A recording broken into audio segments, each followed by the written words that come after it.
Half blood Prince अध्याय 26 गुफा। Harry को नमक की गंध आ रही थी। लहरों की टकराने की आवाजें आ रही थीं। वो अंधेरे में डूबी ऊंची चट्टानों के ऊपर खड़ा था। उसके नीचे पानी का झाग हिलोरे मार रहा था।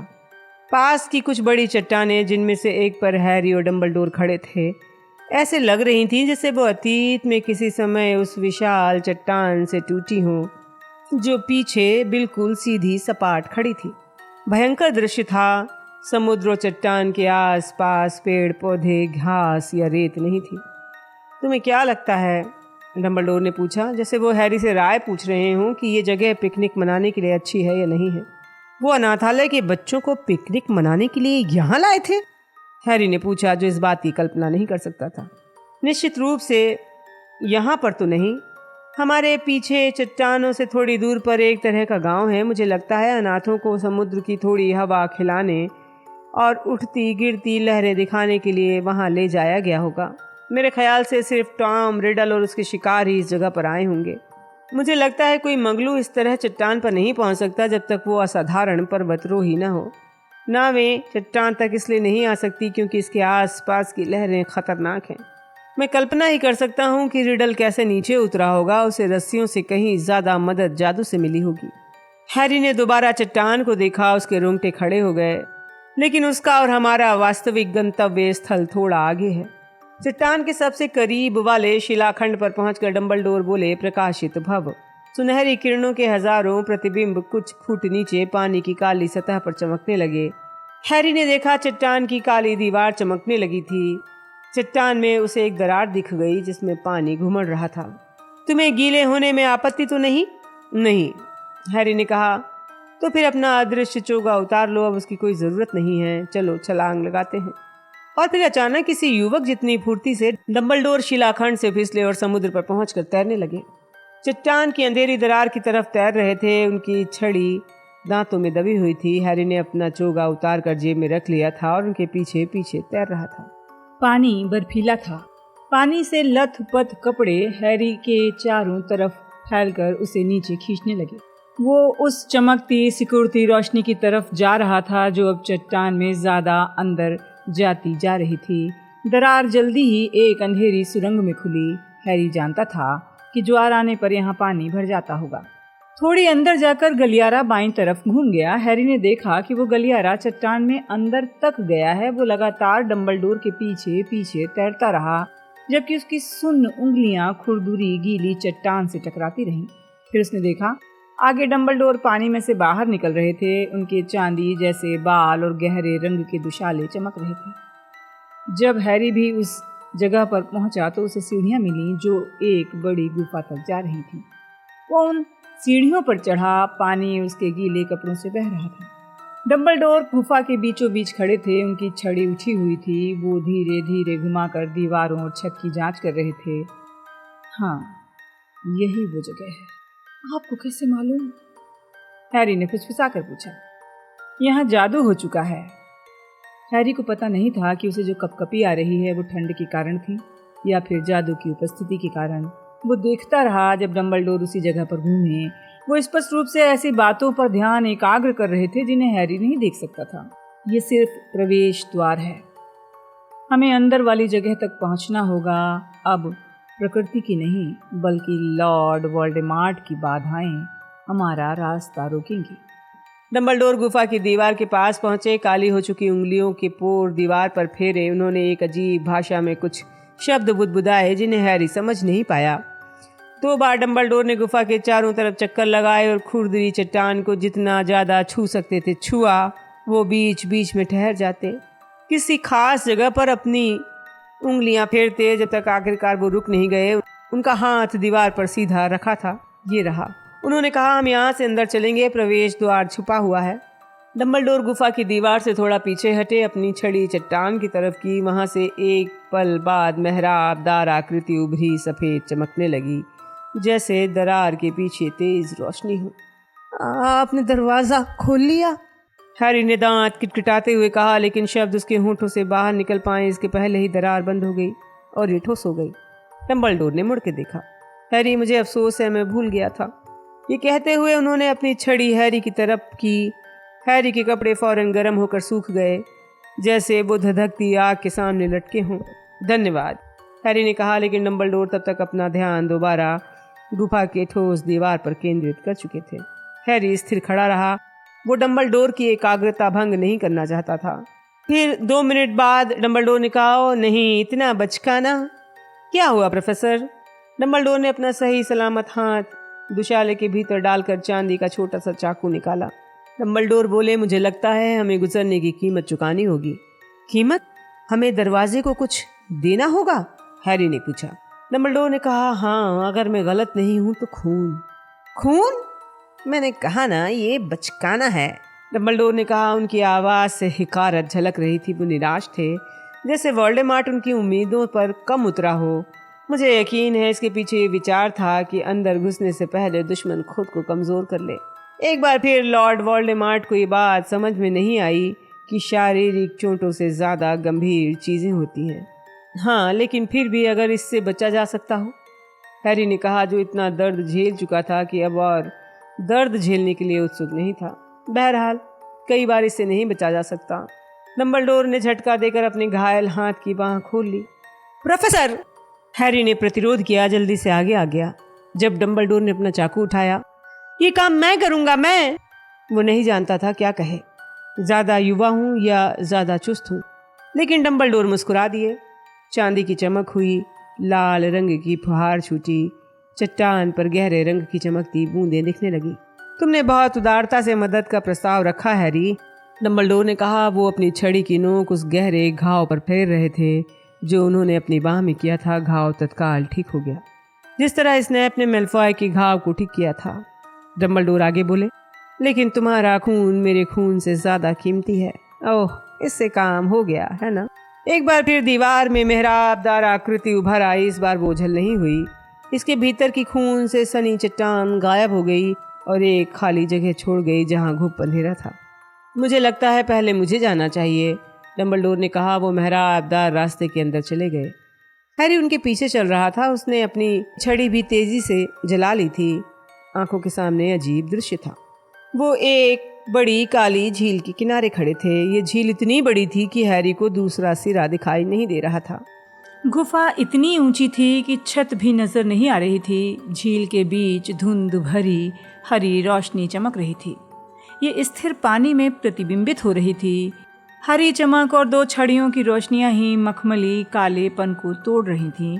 हालांकि उनकी किरणें उतनी दूर तक नहीं जा रही थीं जितनी हैरी को उम्मीद थी।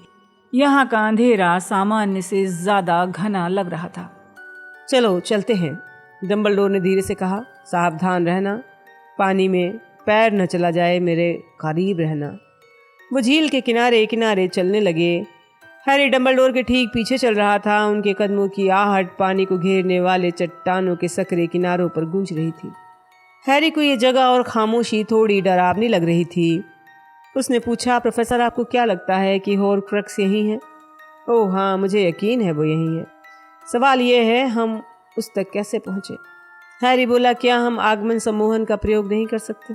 उसे लग रहा था कि ये सुझाव मूर्खतापूर्ण था, लेकिन वो यहाँ से जल्दी बाहर निकलने के लिए उतावला था। "निश्चित रूप से हम कर सकते हैं," डंबलडोर ने कहा और अचानक रुक गए। हैरी टकराते टकराते बचा, "तुम इसे करके क्यों नहीं देख लेते?" "मैं? ओह ठीक है।" हैरी को इसकी उम्मीद नहीं थी। उसने अपना गला साफ किया, छड़ी उठाकर जोर से बोला, "आगमनो हॉर्क्रक्स!" विस्फोट जैसी आवाज के साथ कोई बड़ी पीली चीज 20 फुट दूर काले पानी से बाहर निकली, लेकिन हैरी उसे ठीक से देख पाता इससे पहले ही वो धमाकेदार छपाक के साथ दोबारा पानी में चली गई।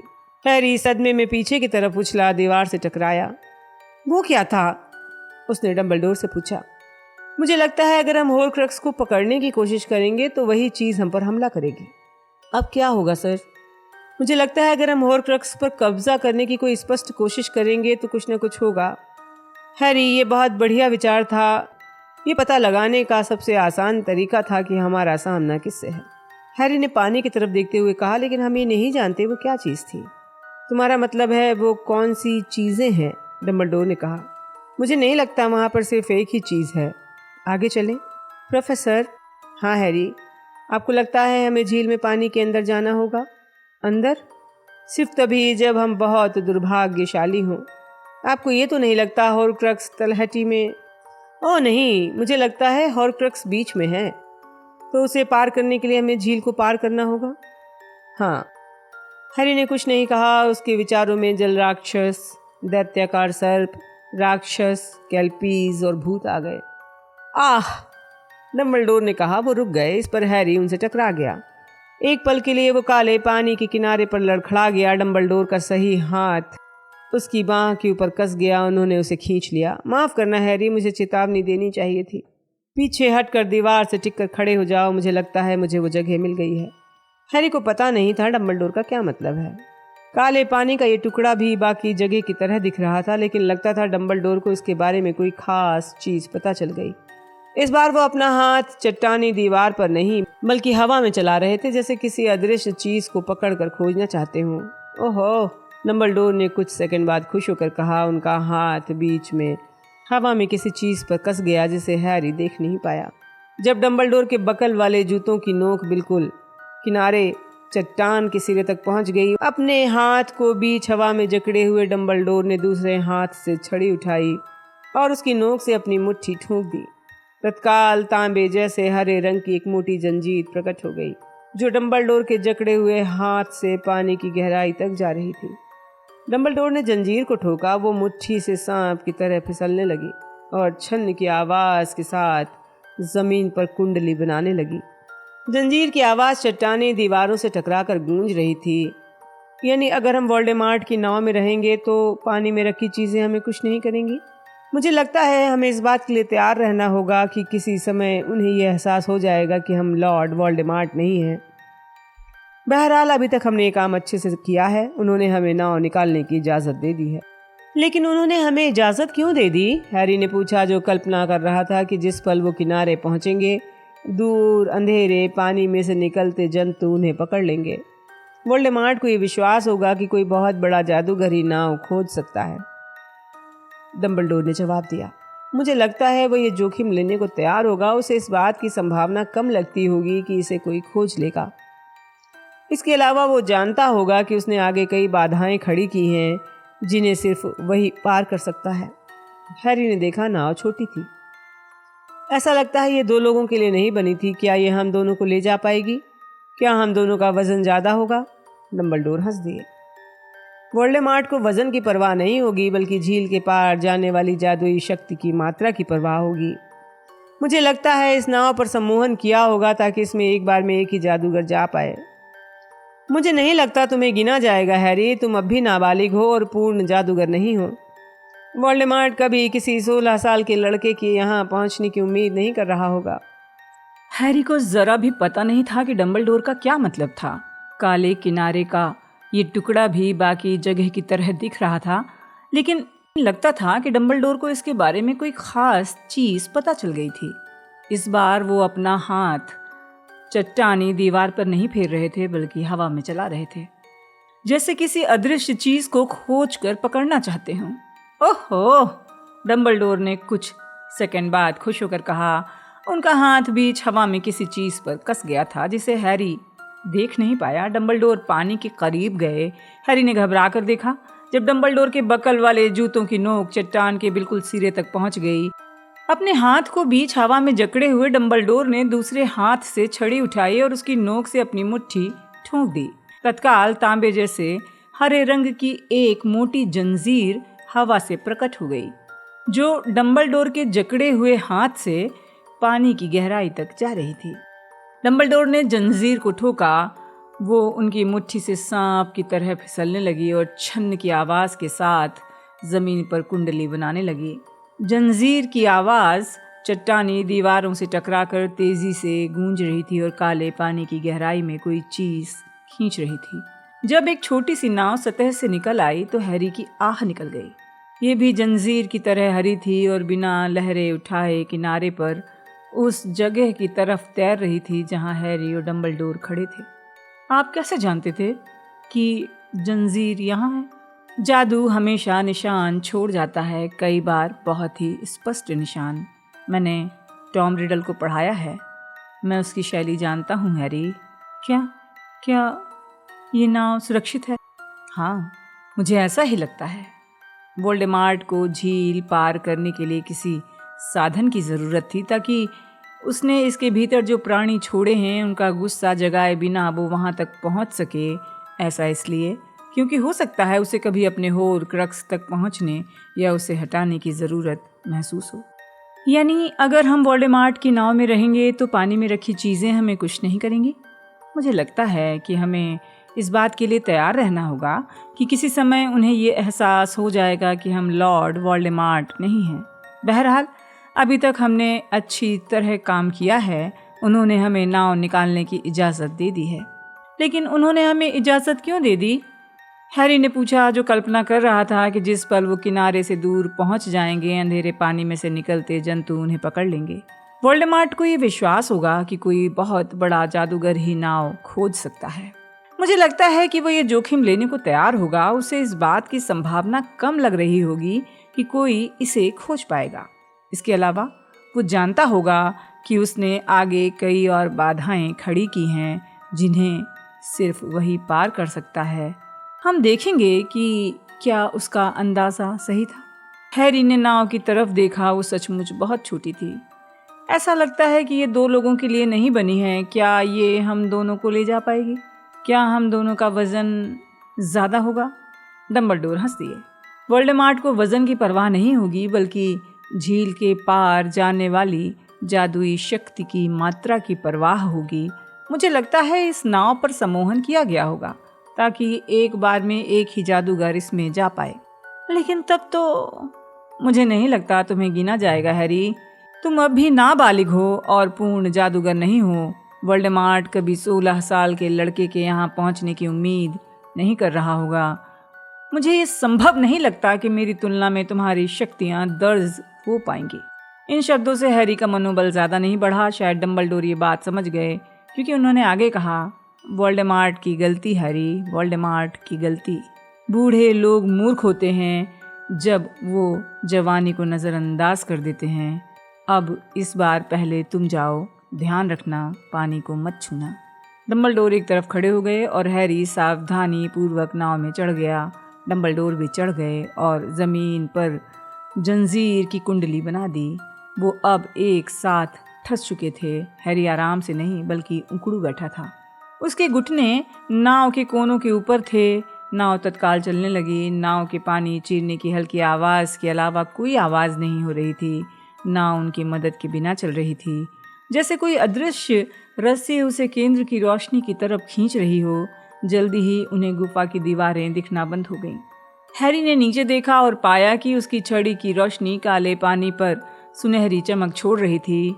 नाव कांच जैसी सतह पर गहरे निशान बना रही थी जो काले शीशों की दरारों जैसे दिख रहे थे।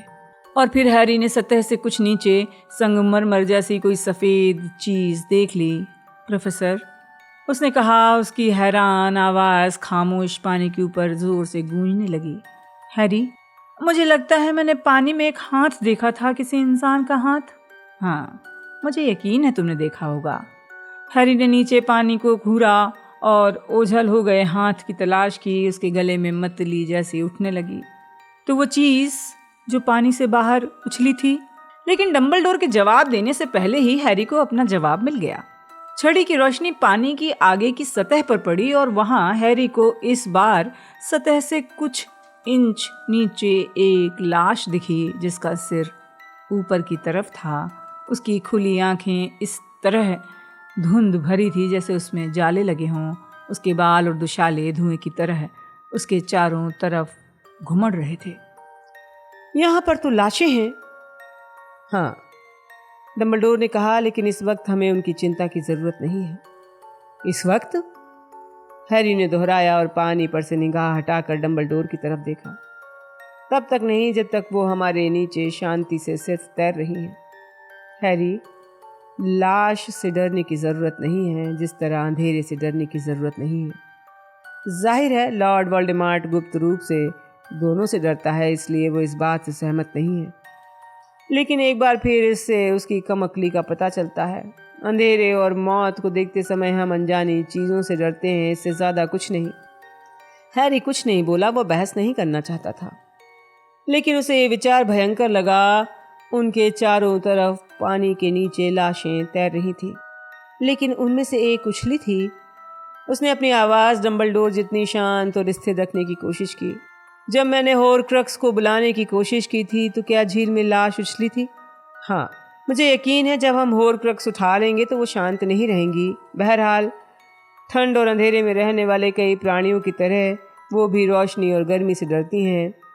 अगर ज़रूरत पड़ी तो हम रोशनी और गर्मी को सहायता के लिए बुला लेंगे, आग जला लेंगे।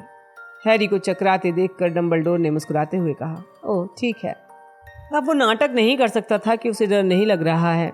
काली झील जिसमें लाशें भरी हैं, ये कई घंटे पहले की बात लग रही थी जब प्रोफेसर ट्रेलॉनी से वो मिला था, जब उसने रॉन और हरमाइनी को खुशकिस्मती काढ़ा दिया था। और वो जिनी को तो देख तक नहीं पाया था। लगभग पहुंच ही गए, डंबलडोर ने प्रसन्नतापूर्वक कहा। हैरी ने जब अपनी प्रकाशित छड़ी उठाई तो देखा कि झील के बीच में चिकनी चट्टान वाले टापू पर वो पहुंच चुके हैं। हैरी नाव से उतरने लगा। डंबलडोर ने एक बार फिर कहा, ध्यान रखना, पानी मत छूना। टापू डंबलडोर के ऑफिस से ज़्यादा बड़ा नहीं था। ये समतल काले पत्थर का बड़ा टुकड़ा था जिस पर कुछ नहीं था, लेकिन वहाँ से हरी रोशनी निकल रही थी जो पास से ज़्यादा चमकीली दिख रही थी। हरी ने उसकी तरफ घूरा। पहले तो उसने सोचा कि किसी तरह की लालटेन होगी, लेकिन फिर उसने देखा कि रोशनी स्मृति पात्र जैसे किसी पत्थर के पात्र से निकल रही थी जो एक चौकी के ऊपर रखा हुआ था। डंबलडोर ने अपने काले हो चुके हाथ के ऊपर से दुशाले की आस्तीन पीछे सरकाई और जली हुई उंगलियों के पोर काढ़े की तरफ बढ़ा दिए। सर, छूना मत। मैं छू भी नहीं सकता, डंबलडोर ने कहा मुस्कुराए। मैं इससे ज़्यादा करीब नहीं पहुंच सकता, तुम कोशिश करके देखो। हैरी ने घूरते हुए अपना हाथ पात्र में डाला, काढ़े को छूने की कोशिश की। एक अदृश्य दीवार आ गई। उसने जोर लगाया लेकिन उसकी उंगलियों को ठोस कठोर हवा के सिवा कुछ नहीं मिला। हैरी, रास्ते से हट जाओ। सर, आपको लगता है इसके अंदर होरक्रक्स है? ओह हाँ, लेकिन इस तक कैसे पहुंचा जाए? इस काढ़े को हाथ से नहीं छुआ जा सकता, इसे अलग नहीं किया जा सकता, इसे गायब नहीं किया जा सकता, इस पर सम्मोहन नहीं किया जा सकता, इसे रूपांतरित नहीं किया जा सकता, इसकी प्रकृति में किसी तरह का परिवर्तन नहीं हो सकता। लगभग बेख्याली में डंबलडोर ने छड़ी उठाई, हवा में घुमाया और फिर कांच के गिलास को पकड़ लिया जिसे उन्होंने हवा में उत्पन्न किया था।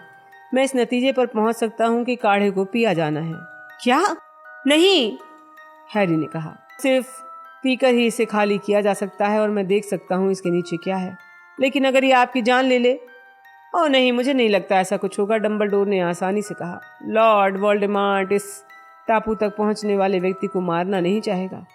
हैरी को इस बात पर यकीन नहीं था कि डंबलडोर हर बात में अच्छाई देखने के मामले में पागलपन की हद तक जा चुके थे। सर, हम लोग वोल्डेमॉर्ट के बारे में बात कर रहे हैं। मुझे अफसोस है, मुझे ये कहना चाहिए था कि वो इस टापू पर पहुंचने वाले व्यक्ति को तत्काल नहीं मारना चाहेगा। वो उसे इतने समय तक जिंदा रखेगा ताकि वो ये पता लगा सके कि वो उसकी सुरक्षा को भेदने में कैसे सफल हुआ। और सबसे महत्वपूर्ण बात यह है कि वो पात्र को खाली करने के लिए कृत संकल्प क्यों था। ये मत भूलो, लॉर्ड वोल्डेमॉर्ट मानता है कि सिर्फ उसी को उसके होरक्रक्सों की जानकारी है। डंबलडोर कुछ सोचते रहे। आखिरकार उन्होंने कहा, बेशक ये काढ़ा इस तरह से काम करेगा जिससे मैं होरक्रक्स तक न पहुंच पाऊं। हो सकता है मुझे लकवा मार जाए, हो सकता है मैं भूल जाऊं मैं किस लिए आया हूं, मुझे इतना दर्द हो कि मेरा ध्यान भटक जाए, मैं किसी तरीके से अक्षम हो जाऊं। हैरी, चूंकि ऐसी परिस्थितियां आ सकती हैं, इसलिए ये सुनिश्चित करना तुम्हारा काम है कि मैं लगातार पीता रहूं, भले ही काढ़ा तुम्हें ज़बरदस्ती मेरे मुंह में डालना पड़े। तुम समझ गए? उनकी आंखें पात्र के ऊपर मिली। दोनों के पीले चेहरों पर अजीब सी हरी रोशनी थी। हैरी कुछ नहीं बोला। क्या उसे इसीलिए साथ लाया गया था ताकि वो डंबलडोर को ज़बरदस्ती एक ऐसा काढ़ा पिला सके जिससे उन्हें असहनीय दर्द हो सकता है? तुम्हें याद है मैं तुम्हें किस शर्त पर लाया हूँ? हैरी झिझका, फिर उसने उन नीली आंखों को देखा जो पात्र की रोशनी के कारण हरी हो गई थी। लेकिन अगर तुमने कसम खाई थी, है ना, तुम्हें जो भी आदेश मैं दूंगा तुम उसका पालन करोगे। हाँ, लेकिन मैंने तुम्हें चेतावनी दी थी, खतरा हो सकता है ना? हाँ, लेकिन अच्छा। डंबलडोर ने आस्तीन एक बार फिर हिलाते हुए खाली गिलास उठाते हुए कहा, तो मैं तुम्हें आदेश देता हूँ, हैरी ने हताशा में पूछा, आपके बजाय काढ़ा मैं क्यों नहीं पी सकता? क्योंकि मैं ज़्यादा चतुर और कम मूल्यवान हूँ।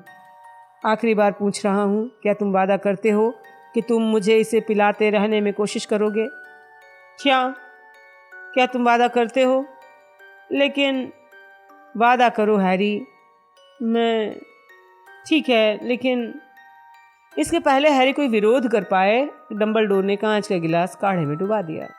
एक पल के लिए हैरी को आशा थी गिलास काढ़े को नहीं छू पाएगा, लेकिन कांच का गिलास सतह के नीचे चला गया जिस तरह कोई चीज़ नहीं जा सकती थी। गिलास पूरी तरह भर गया तो डंबलडोर ने मुंह से लगा लिया, तुम्हारी सेहत के नाम पर हैरी। उन्होंने गिलास खाली कर दिया।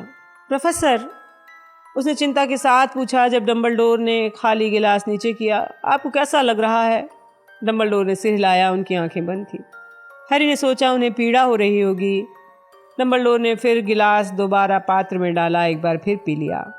डंबलडोर ने काढ़े के 3 गिलास पी लिए। चौथे गिलास को पीते समय वो लड़खड़ाए पात्र की तरफ गिर गए। उनकी आंखें बंद थी, सांस भारी। प्रोफेसर डंबलडोर, क्या आप मेरी आवाज़ सुन सकते हैं? डंबलडोर ने जवाब नहीं दिया। उनका चेहरा फड़क रहा था जैसे वो गहरी नींद में हो, भयंकर सपना देख रहे हों। गिलास उनकी पकड़ से ढीली हो रही थी। काढ़ा छलकने ही वाला था। हैरी आगे की तरफ बढ़ा, उसने कांच के गिलास को पकड़कर स्थिर रखा। प्रोफेसर, आप मेरी आवाज़ सुन सकते हैं? उसने ज़ोर से दोहराया। आवाज़ गुफा में गूंजने लगी। उसने डंबलडोर को इतना डरा हुआ पहले कभी नहीं देखा था। मैं इसे नहीं पीना चाहता, मुझे ये मत पिलाओ। हैरी ने उनके सफ़ेद चेहरे को देखा जिसे वो बहुत अच्छी तरह जानता था। वो नहीं जानता था वो क्या करे। मैं पीना नहीं चाहता, रोकना चाहता हूँ, डंबलडोर ने कराहते हुए कहा। आप रुक नहीं सकते प्रोफेसर, आपको पीते रहना है, याद है? ये लीजिए। खुद से नफरत करते हुए और वो जो कर रहा था उससे बुरी तरह चिढ़ते हुए हैरी ने गिलास को ज़बरदस्ती डंबलडोर के मुंह पर लगा दिया। नहीं, वो कराहे, मैं नहीं चाहता, मुझे छोड़ दो। ठीक है प्रोफेसर, सब ठीक है, मैं यहाँ हूँ। इसे बंद करो। हाँ, ये बंद हो जाएगा। उसने गिलास के द्रव को डंबलडोर के खुले मुंह में डाला। डंबलडोर चीख उठे। नहीं, मैं ये नहीं कर सकता, मुझसे ये मत करवाओ। मैं कसम खाता हूँ ये सब सच नहीं है। इसे ले लीजिए, इसे पी लीजिए, ये सब सच नहीं है। और आज्ञा मानते हुए डंबलडोर ने पी लिया, जैसे हैरी उन्हें विषहर काढ़ा दे रहा हो। वो घुटनों के बल बैठ गए। ये सब मेरी गलती है, मैंने गलत किया। ओ, दोबारा कभी ये कोशिश नहीं। ये रुक जाएगा प्रोफेसर। टूटती आवाज़ में उसने डंबलडोर के मुंह में 7वें काढ़े का गिलास उलट दिया। डंबलडोर छटपटाने लगे। ये पी लीजिए, आप बिल्कुल ठीक हो जाएंगे, हैरी ने हताशा में कहा। डंबलडोर ने उसकी आज्ञा मानकर मुंह खोल दिया। वो एक तरफ गिर गए, दोबारा चीखने लगे, ज़मीन पर मुक्के मारने लगे, जबकि हैरी ने 9वां गिलास भरा। बस, इसे पी लीजिए प्रोफेसर, इसे पी लीजिए। डंबलडोर ने किसी बच्चे की तरह उसे पी लिया जो प्यास से मरा जा रहा हो। और नहीं, मेहरबानी करके और नहीं। हैरी ने काढ़े का 10वां गिलास भरा। हम लोग वहाँ पहुँच रहे हैं प्रोफेसर, आप इसे पी लें। मैं मरना चाहता हूँ, इसे बंद कर दो, मैं मरना चाहता हूँ। इसे पी लीजिए प्रोफेसर। डंबलडोर ने जैसे ही पूरा गिलास पिया वो चिल्लाए, मुझे मार डालो, ये ख़त्म होने वाला है, ये ख़त्म हो जाएगा। डंबलडोर ने प्याला खाली कर दिया, उसकी आखिरी बूंद पी ली। फिर वो तेज़ खड़खड़ाती हुई आह भरकर चेहरे के बल लोट लगाने लगे। नहीं, हैरी चिल्लाया, जो गिलास को दोबारा भरने के लिए खड़ा हो गया था। इसके बजाय उसने गिलास को पात्र में फेंक दिया। आप मरे नहीं हैं, आपने कहा था ये जहर नहीं है, जागिए, पुनर्जीवित हो, वो चिल्लाया। उसने अपनी छड़ी डंबलडोर के सीने की तरफ की। लाल रोशनी की लहर निकली लेकिन कुछ नहीं हुआ। पुनर्जीवित हो। डंबलडोर की पलकें हिली, हैरी का दिल उछलने लगा। पानी, डंबलडोर ने धीमी आवाज में कहा। वो उछलकर खड़ा हुआ, उसने गिलास को उठा लिया जिसे उसने नीचे पात्र में डाला था। उसने ध्यान नहीं दिया, उसके नीचे एक सुनहरा लॉकेट था। जलधारा, वो चिल्लाया। गिलास की तरफ छड़ी दिखाकर उसने पानी भरने की कोशिश की। गिलास में साफ पानी भर गया। हैरी डंबलडोर के पास घुटनों के बल बैठ गया, उनका सिर उठाया, गिलास उनके होठों तक ले गया, लेकिन वो खाली था। लेकिन अभी तो पानी था। ठहरिए, जलधारा। हैरी पानी को जब डंबलडोर के मुंह के पास लाया तो पानी दोबारा ओझल हो गया। सर, मैं कोशिश कर रहा हूँ, लेकिन उसे नहीं लगता था डंबलडोर उसकी बात सुन सकते थे। वो एक तरफ लुढ़क गए, तेज तेज सांसें ले रहे थे जैसे यातना में हो। हैरी का दिमाग दहशत में घूम रहा था। वो जानता था पानी लाने का एक वही रास्ता है जिसकी वोल्डेमॉर्ट ने योजना बनाई थी। उसने खुद को चट्टान के कोने पर उछाल दिया, गिलास झील में डाल दिया, बर्फीला पानी भर गया। वो ओझल नहीं हुआ। सर ये लीजिए, हैरी चिल्लाया। उसने आगे झुकते हुए उस पानी को डंबलडोर के चेहरे पर बेढंगे तरीके से डाल दिया। वो इससे ज़्यादा कुछ नहीं कर सकता था क्योंकि उसके दूसरे हाथ में, जिसमें वो गिलास नहीं पकड़े था, एक बर्फीली ठंडक थी। वो पानी की नहीं, वो एक चिपचिपे सफ़ेद हाथ की थी जिसने हैरी की कलाई पकड़ ली थी और धीरे धीरे चट्टान के पीछे खींच रहा था। हैरी जहाँ भी देख रहा था उसे काले पानी में से सफ़ेद सिर और हाथ निकलते दिखाई दे रहे थे। आदमी, औरतें, बच्चे, जिनकी धंसी हुई बेजान आंखें चट्टान की तरफ हिल रही थी। काले पानी से मुर्दों की सेना निकल रही थी। पूर्ण शरीर बंधन, हैरी चिल्लाया और टापू की चिकनी भीगी सतह को पकड़े रखने के लिए जूझने लगा। जब उसने सजीव लाश की तरफ छड़ी की जिसने उसका हाथ पकड़ा था, सजीव लाश ने उसे छोड़ दिया, छपाक के साथ पानी में गिर गया। हैरी अपने पैरों पर खड़ा हुआ, लेकिन कई सजीव लाशें चट्टान पर चढ़ रही थी और उनके दुबले पतले हाथ इसकी फिसलन भरी सतह को पकड़ रहे थे। पूर्ण शरीर बंधन, हैरी दोबारा गरजा। छड़ी हवा में लहराते हुए पीछे हटा, जिसमें 6-7 लाशें गिर गईं। इसके बावजूद उसकी तरफ बहुत सी सजीव लाशें आ रही थीं। बाधितो बंधनों, कुछ लड़खड़ाए, कुछ रस्सियों से बंध गए, लेकिन उनके पीछे से आ रही सजीव लाशें बाकी लाशों को लांग कर आईं। अब भी वो छड़ी हवा में घुमाते हुए चिल्लाया, सेक्टम सेम्प्रा, सेक्टम सेम्प्रा। हालांकि उनके गीले चीथड़ों और बर्फीली चमड़ी में घाव हो गए, लेकिन खून नहीं निकला क्योंकि उनके भीतर कोई खून था ही नहीं जो निकलता। सजीव लाशें बिना कुछ महसूस किए आगे बढ़ती रहीं। जब वो पीछे हटा तो उसे पीछे से अपने चारों तरफ बाहें कसती हुई महसूस हुई। पतले मांस विहीन हाथ मौत जैसे थे। वो जानता था कि अब वो नहीं बच सकता, उसे डुबा दिया जाएगा और वो वोल्डेमॉर्ट की विभक्त आत्मा के एक टुकड़े का मृत रक्षक बनकर रह जाएगा। लेकिन तभी अंधेरे में आग प्रकट हो गई। आग का बैंगनी और सुनहरा गोला चट्टान को घेर चुका था, जिससे हैरी को कसकर पकड़ने वाली सजीव लाशें लड़खड़ा कर गिर गईं। वो लपटों के बीच से उसे पानी तक ले जाने की हिम्मत नहीं कर सकती थी। उन्होंने हैरी को छोड़ दिया। वो जमीन से टकराया, चट्टान पर फिसल कर गिरा, जिससे उसके हाथ छिल गए, लेकिन वो खड़ा हो गया और अपनी छड़ी उठाकर चारों तरफ देखने लगा। डंबलडोर दोबारा खड़े हो गए थे। वो आसपास की सजीव लाशों जितने ही पीले थे, लेकिन उनसे लंबे भी थे। उनकी आंखों में आग नाच रही थी। उन्होंने अपनी छड़ी किसी मशाल की तरह उठा रखी थी और इसकी नोक से किसी विशाल रस्सी की तरह लपटें निकल रही थीं और गर्मी से उन्हें घेर रही थीं। सजीव लाशें एक दूसरे से टकराईं और अंधों की तरह उस आग से बचने की कोशिश करने लगी जो उन्हें घेरे हुए थी। डंबलडोर ने पत्थर के पात्र की तलहटी से लॉकेट उठाकर अपने दुशाले में रख लिया। बिना कुछ बोले उन्होंने हैरी को अपने करीब आने का इशारा किया। लपटों से विचलित सजीव लाशों को यह एहसास ही नहीं हुआ कि उनके शिकार जा रहे थे। डंबलडोर हैरी को नाव तक ले गए और आग का गोला उनके साथ ही चारों तरफ घूमता रहा। चकराई हुई सजीव लाशें उनके साथ पानी के कोने तक गईं और फिर कृतज्ञता से पानी में लौट गईं। हैरी का पूरा शरीर कांप रहा था। एक पल के लिए तो उसे लगा कि डंबलडोर नाव में नहीं चढ़ पाएंगे। इसकी कोशिश करते समय वो थोड़ा लड़खड़ाए। उनकी सारी शक्ति तो सुरक्षात्मक लपटों के घेरे को उनके चारों तरफ बनाए रखने में लग रही थी।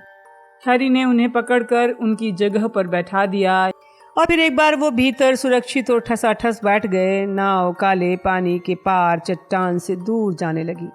ऐसा लग रहा था उनके नीचे मंडरा रही सजीव लाशें सतह पर आने की हिम्मत नहीं कर सकती थीं। सर मैं आग के बारे में भूल गया था। लाशें मेरी तरफ आ गई थीं और मैं दहशत में आ गया था। समझ में आता है, डंबलडोर बुदबुदाए।